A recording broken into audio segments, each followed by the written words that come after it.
शिवाय ओम नमः शिवाय हर हर भोले नमः शिवाय।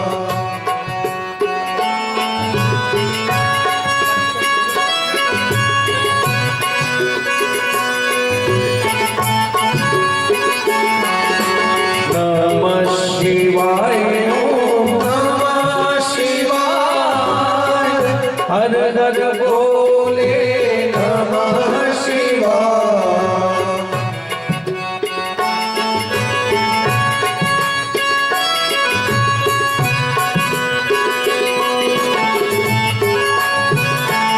ओम नमः शिवाय ओम नमः शिवाय हर हर भोले नमः शिवाय।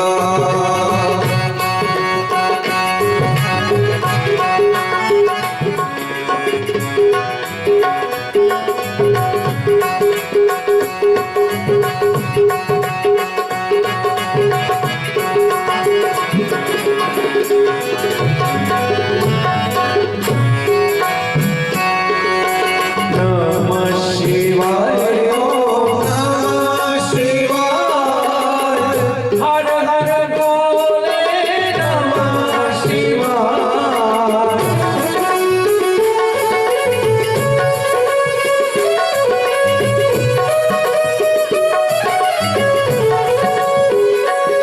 ओम नमः शिवाय ओम नमः शिवाय हर हर भोले नमः शिवाय। ओम नमः शिवाय ओम नमः शिवाय हर हर भोले नमः शिवाय।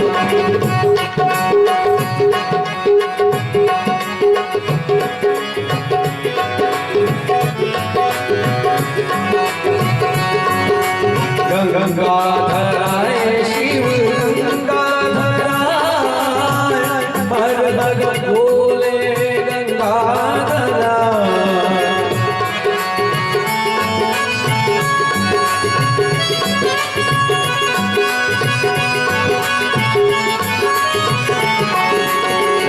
गंगाधराय शिव गंगाधराय हर हर भोले गंगाधराय।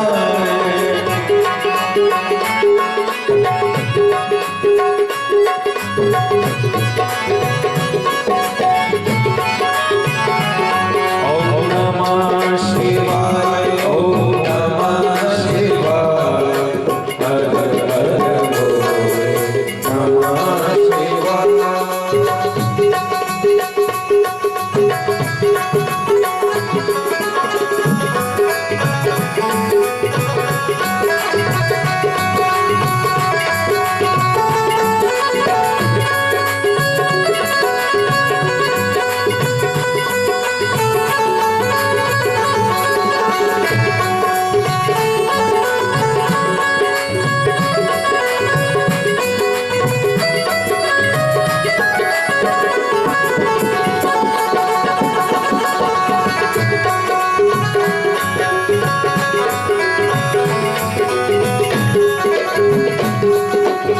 नमः शिवाय ओम नमः शिवाय हर हर भोले नमः शिवाय। ओम नमः शिवाय।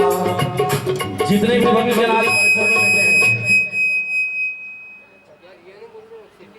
जितने भी भक्त परिसर में बैठे हैं आप सभी को आज का अंतिम दिवस और संकीर्तन में कोई कमी नहीं रखना है। बड़े प्रेम से आज से कीर्तन करतल ध्वनि के द्वारा करना है। ओम नमः शिवाय ओम नमः शिवाय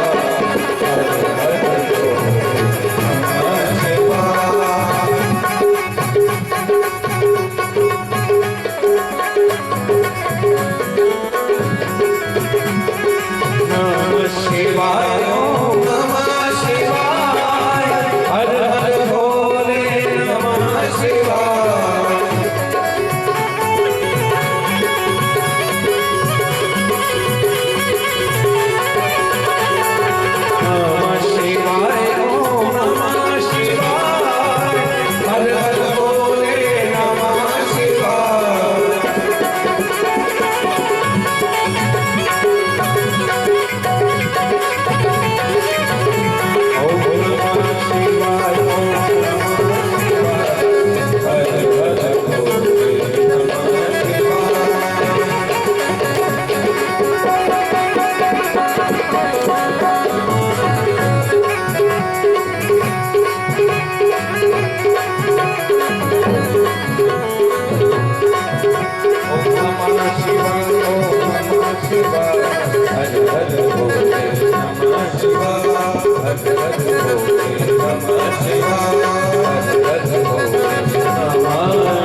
महादेव की।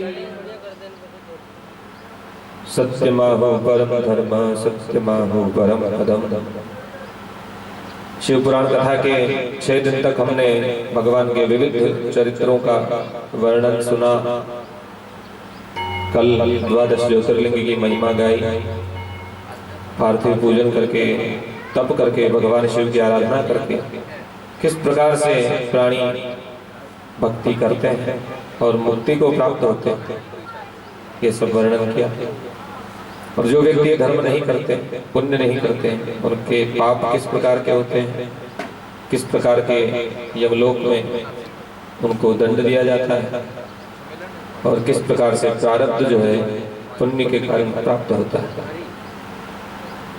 सत्य बोलने वालों की तपस्या सफल होती है। सत्य ही नारायण है, नारायण ही सत्य है और सत्य स्वरूप भगवान महादेव ही सत्य है। सत्य ही ओंकार है।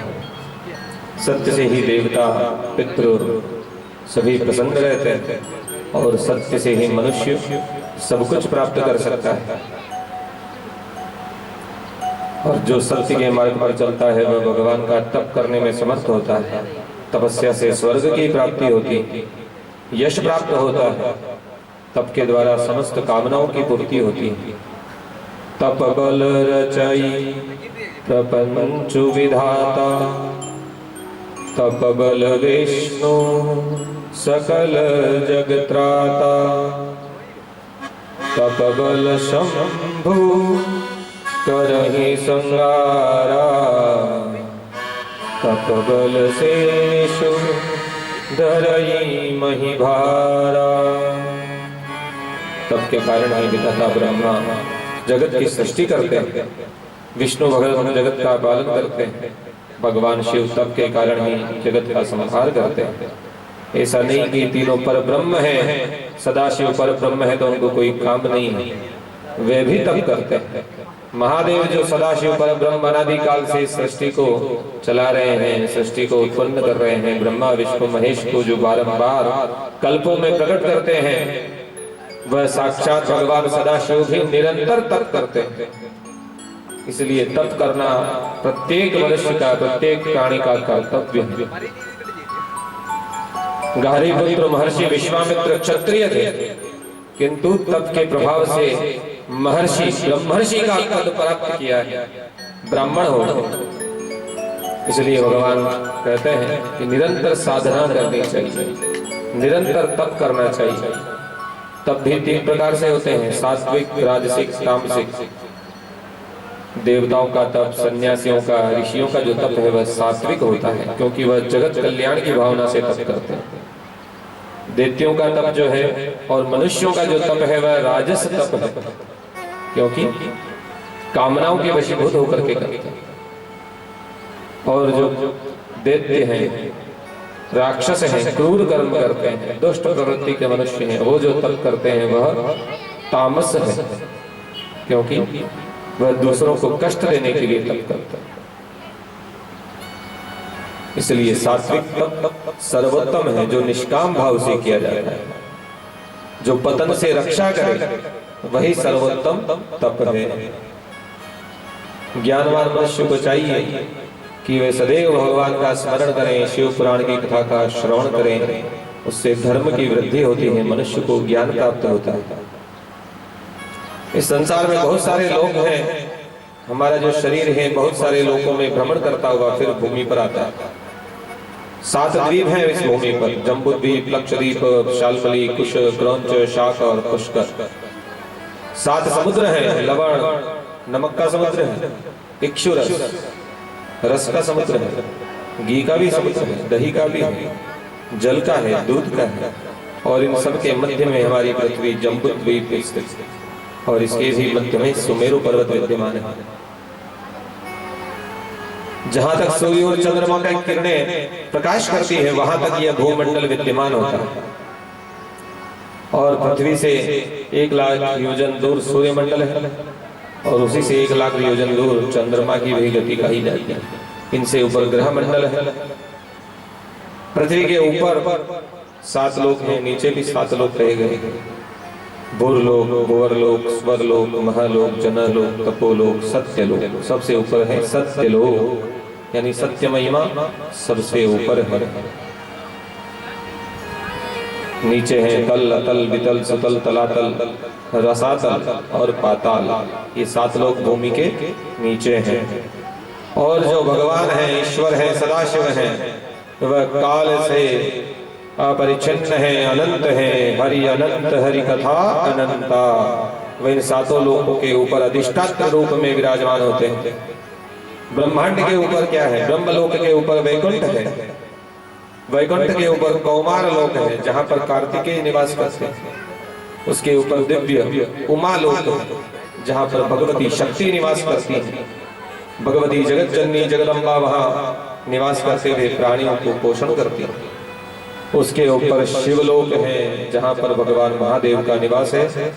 और उसी के साथ में गोलोक धाम भी कहा जाता है जहां पर गौ माता का निवास है।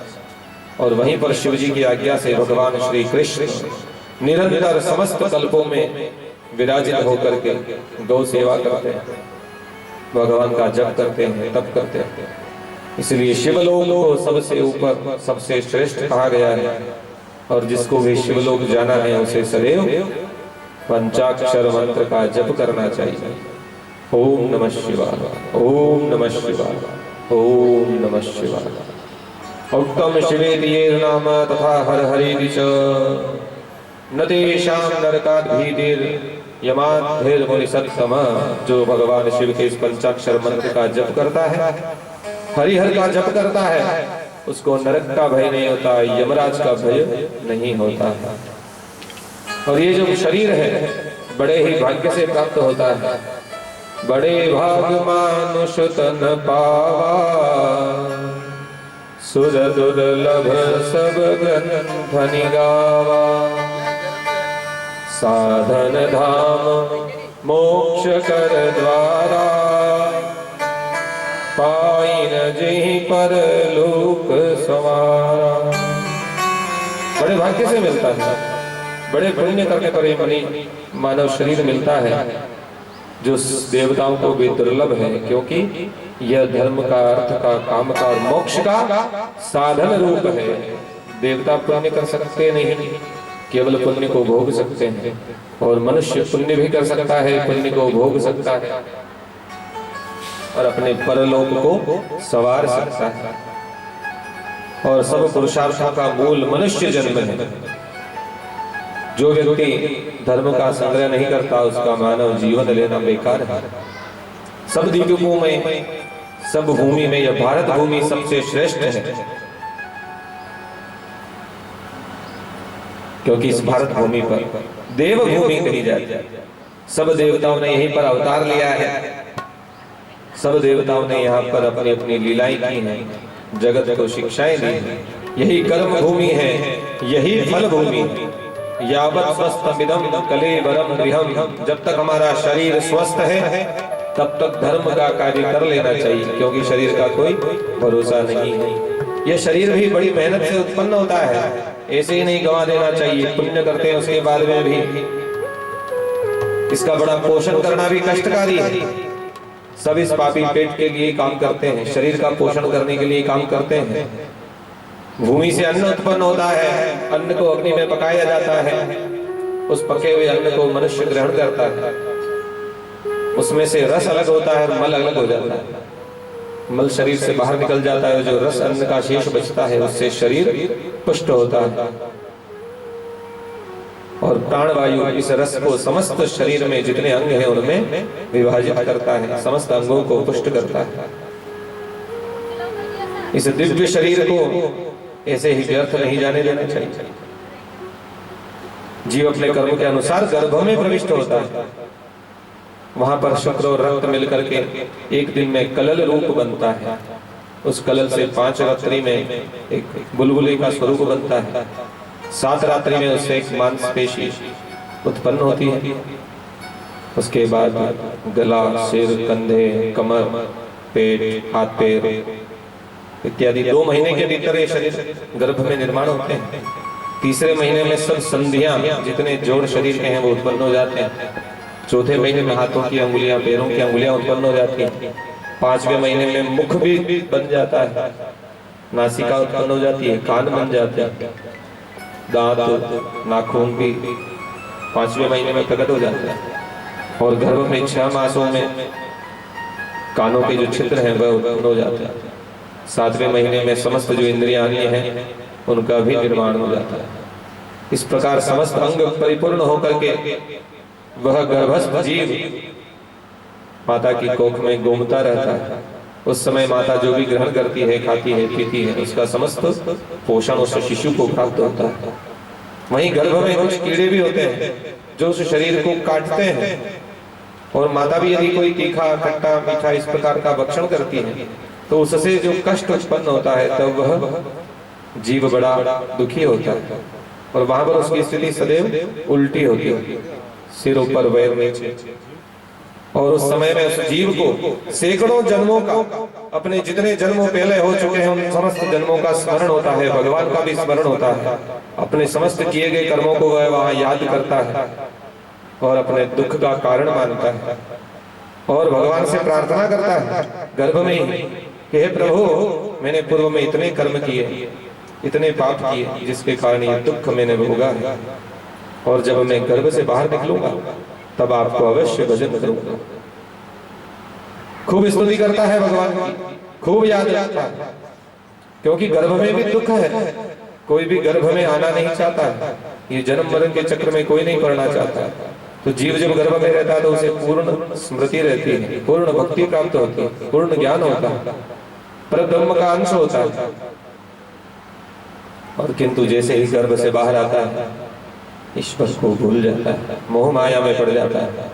ससुरारी प्यारी लगी जब से, रिपुरूप कुटुंब भये तब थे। जैसे जब शादी हो जाती है और जो दूल्हा होता है पत्नी के बस में आ जाता है, और फिर पत्नी सबसे बढ़िया, ससुराल वाले सबसे आगे, माता पिता सब पीछे, भूल जाते हैं। ससुराल में काम पड़ेगा, फटाफट तैयार होकर सब काम छोड़ के दौड़ जाएगा। वही पति जो माता पिता की सेवा करता है, माता पिता 10 बार आवाज लगाएंगे लेकिन काम नहीं सुनेंगे, और ससुराल वाले बुला लें एक बार, 2 दिन का भी विश्राम छुट्टी लेनी पड़ेगी तो ले लेंगे, क्योंकि ये कलियुग है। इसी प्रकार से जब जीव गर्भ में होता है तब तक तो भगवान को भजता है, और जैसे ही गर्भ से बाहर आता है भगवान जिन्होंने शरीर मानव जीवन दिया है उनको भूल जाता है, और जन्म मरण के जो कारण रूप चक्र हैं पाप में रत हो जाता है। आए थे हरि भजन को ओटन लगे कपास, भगवान का भजन करने आए और व्यर्थ के प्रपंच में पड़ जाता है, मोक्ष का उपाय करना भूल जाता है।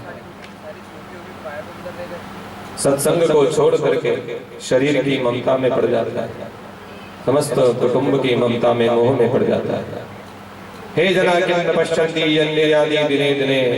और इतने लोगों को हम देखते हैं कि आज वो मर गया, कल वो मर गया, चलते फिरते, घूमते उठते बैठते बहुत सी अवस्थाओं में व्यक्तियों की मृत्यु हो जाती है। तब भी हम उस मृत्यु पर ध्यान नहीं देते हैं, काल का स्मरण नहीं करते हैं कि हमारे भी एक दिन ऐसी ही गति होनी है। इस शरीर का कोई भरोसा नहीं, कब हमारे प्राण छूट जाएंगे। फिर भी काया को, मन को निर्मल नहीं करते, बस केवल काया को ऊपर से क्रीम पाउडर लगा करके सजाते हैं, संवारते हैं, अपने ही दुर्गंध को सूंघते हैं, अपने ही मल को देखते हैं, किंतु फिर भी प्रभु का स्मरण नहीं करते। क्षण भंगुर संसार को मानते हुए भी उसी में जकड़े रहते हैं। ममेति परमं दुखम ममेति परमं सुखम, यह मेरा है, यह मेरा ही, यही सबसे बड़ा दुख है। जो इस मेरा मम के अहंकार को छोड़ देता है वही मुक्त हो जाता है, और जहाँ पर मेरा तेरा नहीं वहीं पर यह संसार का चक्र मिट जाता है। मैं अरुमोर तोर में माया, जहीं बस कीन्हे जीवन काया। किसी में भी आसक्ति नहीं करनी चाहिए। जो भी है यह सब ईश्वर का प्रसाद है। प्रभु ने अपनी लीला करने के लिए हमें मानव जीवन दिया है, और प्रभु को प्राप्त करना ही हमारे जीवन का परम लक्ष्य है, किंतु हम भगवान को भूल जाते हैं। अंगम गलितम पलिदम मंडम दशन विहीनम जातम तंडम। और जब शरीर जर्जर हो जाता है, वृद्धावस्था आ जाती है, तब हम भगवान को याद करते हैं। वयसी गते कह काम विकार, शुष्के नीरे कह कासा। नष्टे द्रव्ये कह परिवारो ज्ञाते तत्रे कह संसार। और इसीलिए कहते हैं भज गोविंदम गोविंदम भज मूढ़ मते, कि जब सांप निकल जाए तब लाठी पीटने से क्या फायदा, जब उम्र निकल जाए तब काम करने का क्या फायदा, और जब तत्व हमको दिख रहा है उसको छोड़ करके संसार में रहने का क्या फायदा। इसलिए हमेशा भगवान का भजन करिए। और आजकल तो भज गोविंदम तो उल्टा हो गया, भज कलदारम कलदारम भज मूढ़ मते। केवल कलदार चाहिए, धन चाहिए, मोह माया चाहिए, संपत्ति चाहिए, इसी में घूमते हैं, इसी में घूमते हैं। इसलिए हमको जब हमारा शरीर स्वस्थ है तभी धर्म का संग्रह कर लेना चाहिए। अंत समय में यह संग्रह ही काम आएगा। मृत्यु के भी अरिष्ट सामने आते हैं कि अब हमारा शरीर जाने वाला है, लेकिन फिर भी हम मोह को नहीं छोड़ते हैं। हम केवल संसार चक्र में घूमने के लिए पाप में ही प्रवृत्त रहते हैं। सदैव भगवान का भजन करने का ध्यान नहीं रखते हैं। एक व्यक्ति को धर्मराज से मित्रता हुई, मृत्यु से, काल से। बोले तुम मेरे मित्र हो, मेरी सदैव सहायता करा। उसने कहा अवश्य, एक न एक दिन तो तुम्हें मेरे पास आना ही पड़ेगा। बोले तुम जब आओगे तब मुझे पहले बता देना, तुम मेरे मित्र हो, मेरे लिए इतना तो कर देना। उसने कहा अवश्य, मैं तुम्हें संदेश भेज दूंगा, आने से पहले तुम समझ जाना और अपने लिए धर्म का पुण्य का संग्रह कर लेना, ताकि तुम्हें यमलोक ना ले जाऊं। धर्म के मार्ग पर चलोगे तो तुम्हें भगवान के धाम में छोड़ के आऊंगा। खूब समय बीत गया, उम्र हो गई, बूढ़े हो गए, बाल सफेद हो गए, दांत टूट गए, नेत्रों से ज्योति कम हो गई, शरीर अंग काम करने बंद कर दिए, फिर भी धर्म नहीं किया। और एक दिन वह यमदूत प्राण देने के लिए उपस्थित हो गए। उस जीव ने कहा कि ये बड़ी अनीति है, अधर्म है। तुमने कहा था कि मैं तुम्हें पहले बताऊंगा, चेताऊंगा, तुम तो बिना ही कहे आगे, बिना ही कहे मुझे ले जा रहे हो। ये गलत बात है। तुमने प्रतिज्ञा की थी कि मैं तुम्हें संदेश भेजूंगा। उसने कहा मैंने तो भेजा है, तुमने ध्यान नहीं दिया। तुम्हारे पास चिट्ठी नहीं आई थी? बोले मैंने तो कोई चिट्ठी नहीं भेजी, कोई टाकिया नहीं आया मेरे पास। बोले मैंने तुम्हें 4 संदेश भेजे थे। बोले मैंने तो एक भी नहीं पढ़ा। कौन कौन से भेजे? पहला संदेश, शरीर को मृत्यु का सूचक, शरीर के जितने बाल हैं, शरीर के बाल है वो सफेद हो जाते हैं। ये हमारे शरीर के जाने का पहला संकेत है कि अब समय बीत रहा है, भगवान का भजन करो।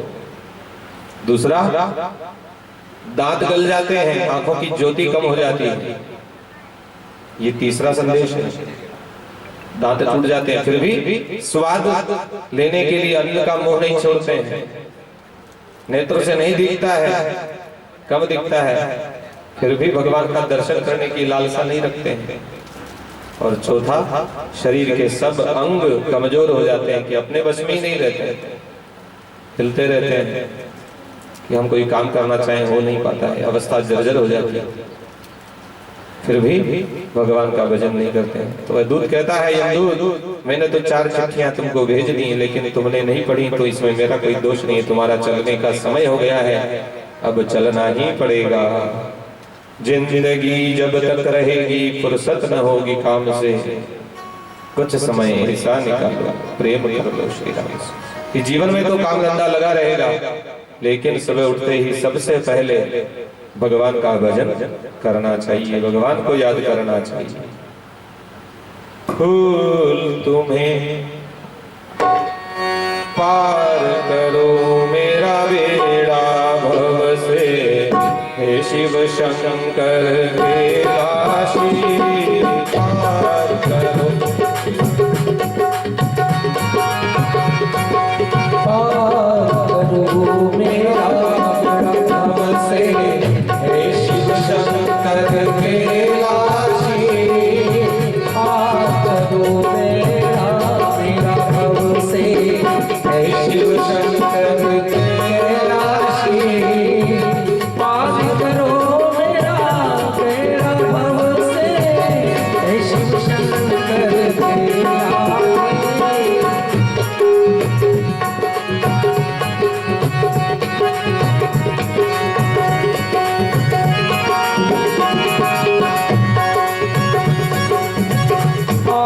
लगाए दर पे खड़े हैं तेरे चरणों की दासी।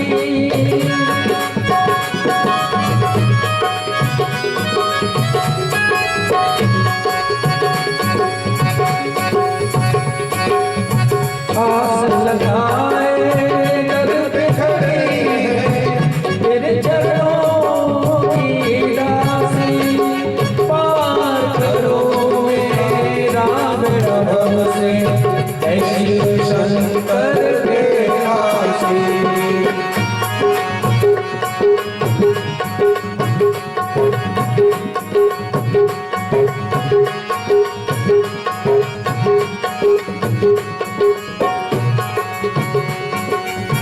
तीन लोक में नाम तुम्हारा स्वामी तुम घट घट वासी।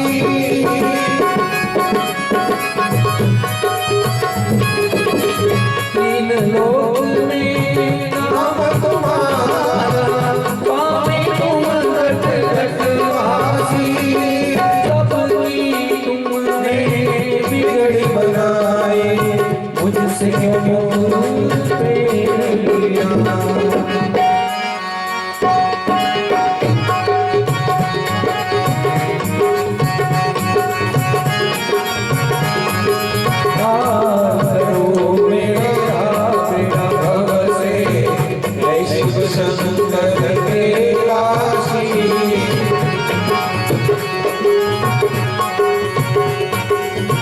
सबकी तूने बिगड़ी बनाई मुझसे क्यों फेर लिया।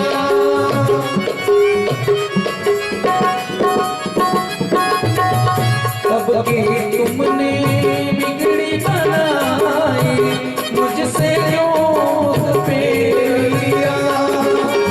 जो भी आया तेरे बारे उसका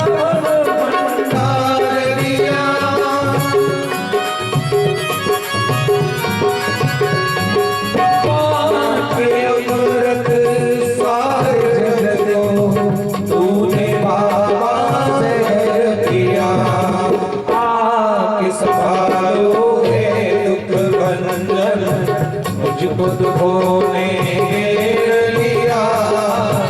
पार करो मेरा बेड़ा हमसे ऐ शिव शंकर के काशी।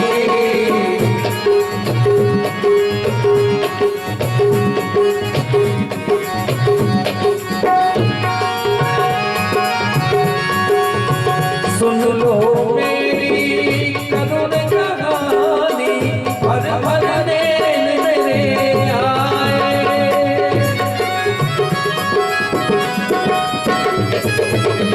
सुन लो मेरी करुण कहानी हर हर दिन मेरे आए।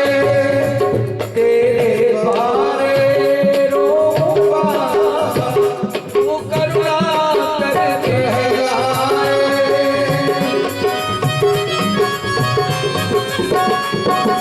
तेरी दया के सागर से भूल मुझको मिल जाए। सच कहती हूँ जीवन रूपी जबन मेरा भी मिल जाए। पार करो मेरा बेड़ा हमसे ऐ शिव शंकर के